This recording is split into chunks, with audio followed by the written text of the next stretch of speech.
Bible is nothing more than an astrotheological literary hybrid, just like nearly all religious myths before it. In fact, the aspect of transference of one character's attributes to a new character can be found within the book itself. In the Old Testament, there is the story of Joseph. Joseph was a prototype for Jesus. Joseph was born of a miracle birth. Jesus was born of a miracle birth. Joseph was of 12 brothers. Jesus had 12 disciples. Joseph was sold for 20 pieces of silver. Jesus was sold for 30 pieces of silver. Brother Judah suggests the sale of Joseph. Disciple Judas suggests the sale of Jesus. Joseph began his work at the age of 30.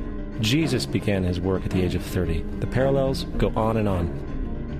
Furthermore, is there any non-biblical historical evidence of any person living with the name Jesus, the son of Mary, who traveled about with 12 followers, healing people and the like?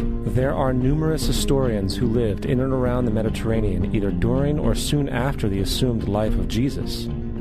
How many of these historians document this figure? Not one. However, to be fair, that doesn't mean defenders of the historical Jesus haven't claimed the contrary. 4 historians are typically referenced to justify Jesus' existence. Pliny the Younger, Suetonius, and Tacitus are the first 3. Each one of their entries consists of only a few sentences at best, and only refer to Christus or the Christ, which in fact is not a name but a title. It means the Anointed One. The 4th source is Josephus, and this source has been proven to be a forgery for hundreds of years. Sadly, it is still cited as truth. You would think that a guy who rose from the dead and ascended into heaven for all eyes to see and performed the wealth of miracles acclaimed to him would have made it into the historical record. It didn't, because once the evidence is weighed, there are very high odds that the figure known as Jesus did not even exist.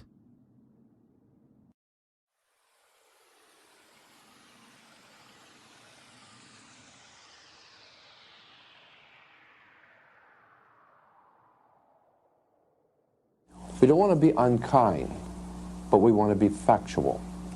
We don't want to cause hurt feelings, but we want to be academically correct in what we understand and know to be true.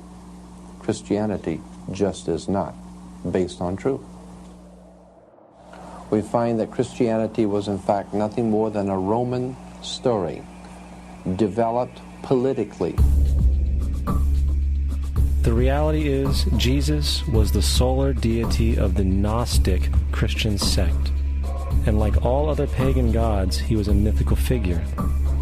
It was the political establishment that sought to historize the Jesus figure for social control. By 325 AD in Rome, Emperor Constantine convened the Council of Nicaea. It was during this meeting that the politically motivated Christian doctrines were established, and thus began a long history of Christian bloodshed and spiritual fraud. And for the next 1600 years, the Vatican maintained a political stranglehold on all of Europe, leading to such joyous periods as the Dark Ages, along with enlightening events such as the Crusades and the Inquisition.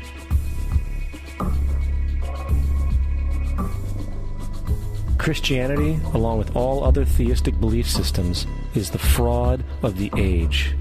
It serves to detach the species from the natural world, and likewise each other. It supports blind submission to authority. It reduces human responsibility to the effect that God controls everything, and in turn awful crimes can be justified in the name of a divine pursuit. And most importantly, it empowers those who know the truth but use the myth to manipulate and control societies. The religious myth is the most powerful device ever created and serves as the psychological soil upon which other myths can flourish.